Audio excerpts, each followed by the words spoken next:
Hi. This video is about chili sauce. So I'm gonna make my chili sauce, and the process starts with right here with preparing my condiments, my Tabasco pepper, my chili, my celery, Tabasco pepper, some cherry tomatoes, garlic, celery, pepper, different types of pepper, 2 different types of pepper. So this is meant to be a Tabasco sauce, but I am adding the other peppers as well to give it a little bit of a different taste, something more homemade, something more unique. And also I'm adding garlic and also shallots, baby onion shallots. So the reason why I'm doing this is I want to create a very complex sauce that can use on any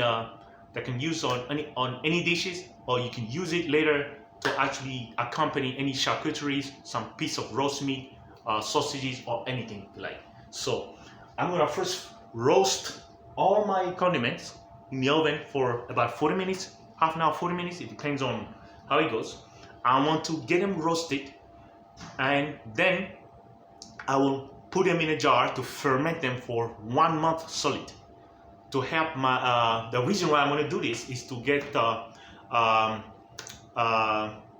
process of prebiotic fermentation, namely lactic acid bacteria, which does not normally live on any piece of vegetable and fruits. So I'm going to get my lactic acid bacteria, break down my condiments, my peppers, and ferment them for about 1 month in order to create a very complex mix of mushy chili and garlic, celery, and shallots and peppers mash. I want to get a nice mash that is fermented before I actually proceed to making my personal chili sauce. And you'll see this recipe is fantastic, and also I urge you to do it, because this is also, fermentation is also an excellent way of preserving your food, your vegetables. For example, I bought this on the market. I didn't plan what to do with it, those vegetables, and so because this is like an excess in my kitchen, so I thought, why not ferment it, then let them rust, waste away in the kitchen and become molded, and then throw them in a bin. So I never throw anything in a bin. So I prefer to ferment them. The fermentation slow down the degradation process. So I'm not gonna lose this because I'm preserving them by fermenting them, then turn them into a sauce that's gonna serve me later, right? So if you have any vegetables at home, tomatoes or any vegetable you don't want to lose, you don't know what to do with it, and that you don't have space in your freezer to freeze it, to preserve it for a long time, the best way, the cheapest way to preserve your vegetable is put them in a jar, ferment them, and later you can use it to create different types of condiments that can go with anything you cook. So right now I'm gonna bring the camera close. I'm gonna start to break down my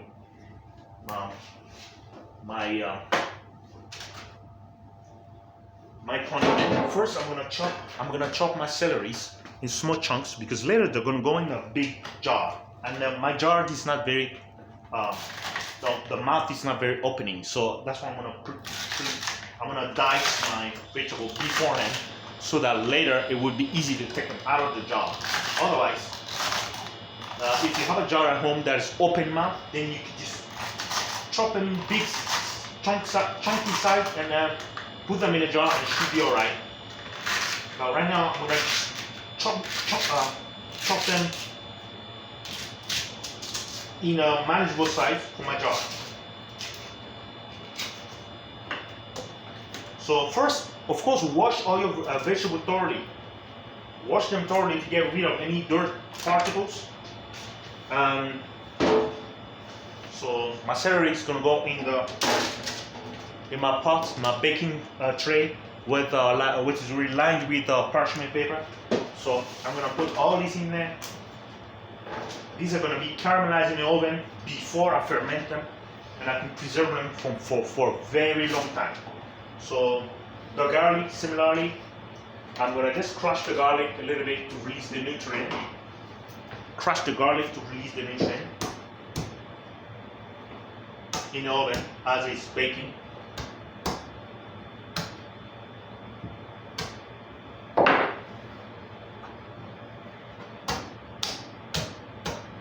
Just mash them down. Oop. Don't worry, I know at this moment it's not very sanitary because it's going to be baked in the oven thoroughly, so the baking will kill any germs on your vegetable. But when they come out of the oven, then you need to treat them like high care. You need to treat them like high care when they come after baking, because they're going to go straight in the jar to ferment for months. So you don't want any bacteria from outside to actually introduce itself into your jar and to corrupt them. So right now it's okay. You don't have to be too clean at this process.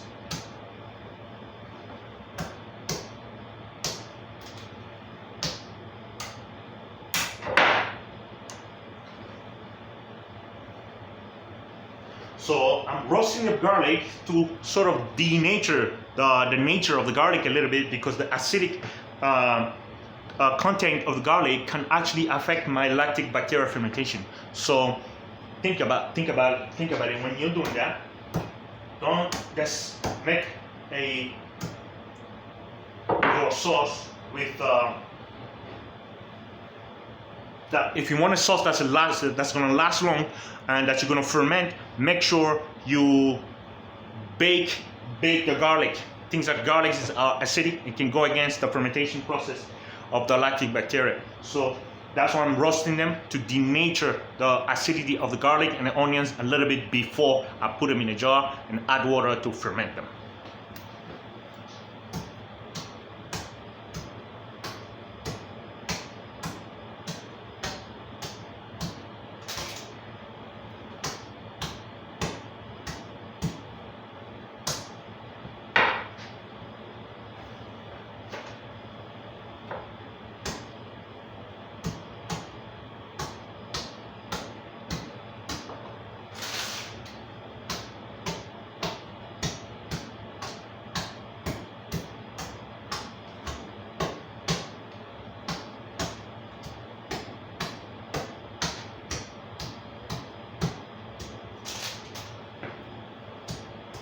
Smash them down to help release more flavor in the oven. Now, the onion, I guess just half them, cut them in half. These are small shallots or baby onions. Cut them open.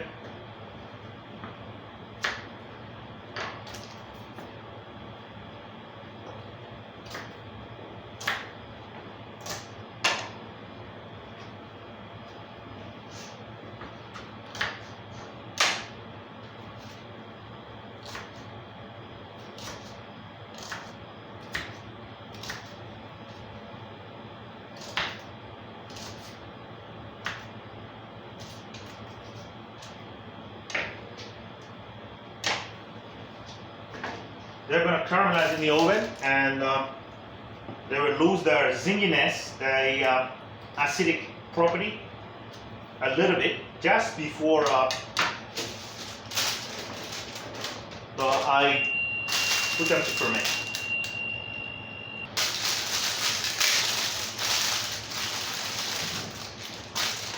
I'm going to leave the stem for now and remove them later. But first, I'm going to cut them a little bit. Because when they come out, let me take out the stem already, because later when they come out of the oven, I don't have time to, I don't want to be touching them too much, fiddling with them, because that gives rise to a chance of the wrong bacteria getting into my batch, and I don't want that. So cut the stem just roughly, and chop in small manageable sizes, and that'll do the job. So I'm gonna pause the video and speed the process of chopping all these jalapeno, and then I'll come back. These Tabasco's pepper. Then I'll come back. All right. You see, I'm nearly finished chopping all my vegetables, my peppers, my celeries, my onion, my shallots, and my garlic, and my chili. Mind you, this chili is very hot, so that's gonna contrast with the sweet taste of the Tabasco pepper, giving you a very complex flavor with the celery and all that. And the roasting process is gonna end up giving a very complex taste as well, texture, taste, and flavor to your sauce, to your chili sauce. So right now, I'm just gonna go ahead and cut the rest of the sweet pepper, chop them down, put it all together, and roast them.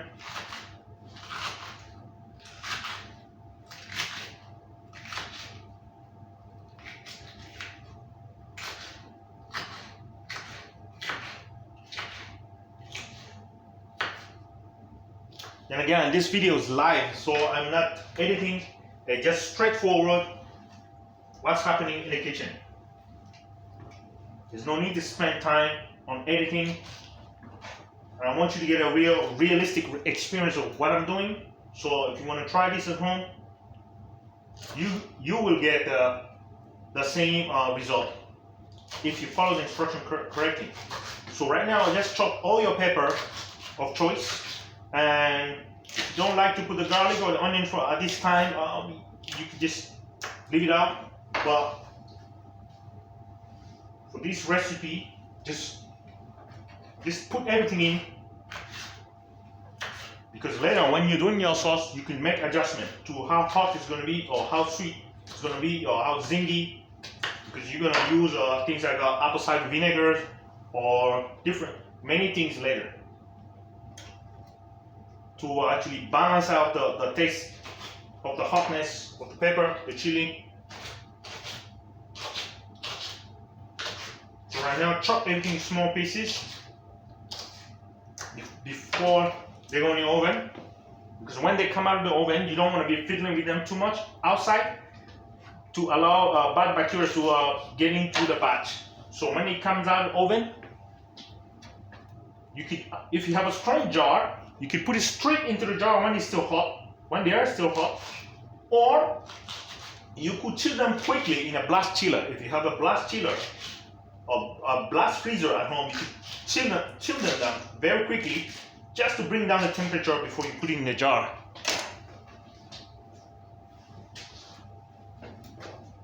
Because by chilling them quickly, you stop any opportunistic bacteria to get into the mix before you actually add the water to let them ferment. You see, so I got quite a lot of pepper here. I want to mix them a little bit.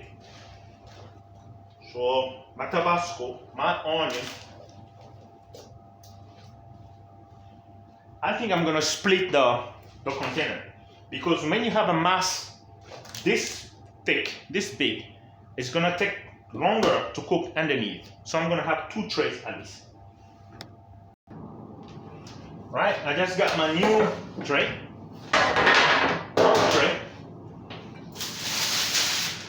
Parchment paper.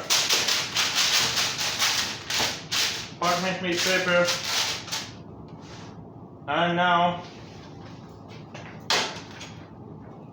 mix thoroughly before splitting the content.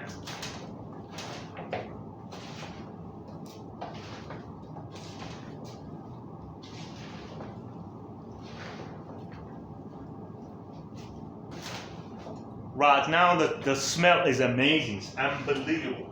The garlic.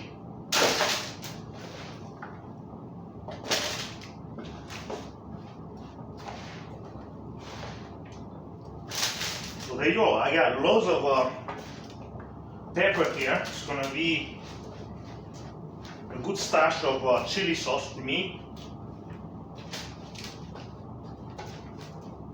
At this point now, you can go ahead and put a little bit of salt. I'm going to put a little bit of salt on it to create a brine that will come out already slightly salty, because I'll be using the brine later over and over it for a new batch of fermentation. So I'm going to bring some more oil.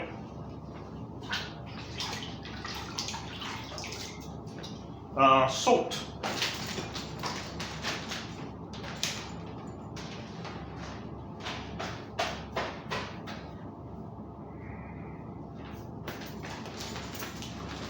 So here's a plain table salt. I'm gonna sprinkle on top a little bit.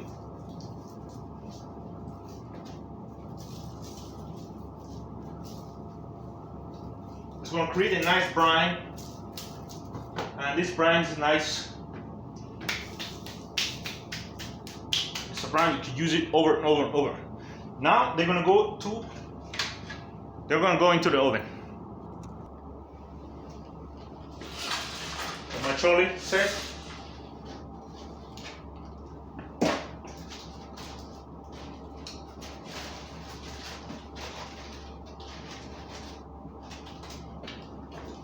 First tray of pepper.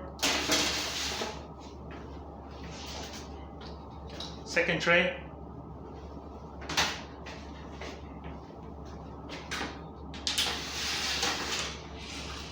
Right, we're gonna go to the oven.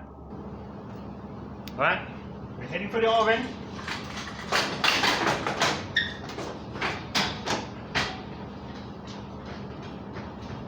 Door closed.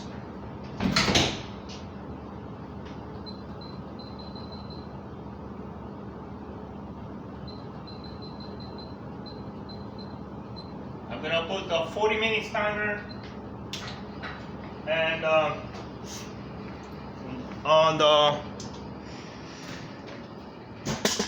baking degrees, I'm gonna put it for, let's say, 165 degrees Celsius, and I'm gonna allow it to bake down for at least 40 minutes. Then I will come back to after they come out of the oven, they're gonna go into these jars. It's my fermentation jar with my airlock system, which I'll show you how to operate. It's the other part of the airlock system. Right. So the idea of this project is to buy peppers, different types of peppers you like, and ferment it in order to slow down the shelf life. So by slowing down the shelf life, you can preserve those peppers for a very long time. And after you make your sauce, you could water bath it if you intend them to last for about a year or so. You could water bath them. The first process is to ferment your sauce base, and after you need to cook the sauce if you want to bottle them. If you want to bottle them, you cannot bottle them with the lactic bacteria inside, right? Because they're going to be continuing to be slowly producing gas, and they can make your container burst or crack, and you don't want that. So if you want to eat this kind of sauce at home, if you want the probiotic version of it, that means that's the version that's got the lactic bacteria in it, so you don't want to boil it. So you just make your sauce, blend your sauce, add your apple cider vinegar or juice or anything, and then and just serve it straight away, because the lactic bacteria inside are going to help your immune system to help break down foods, and also help tackle bad bacteria inside your stomach lining. So therefore, you need to remember the most important thing I want you to remember is cook the sauce if you intend to bottle them for long shelf life.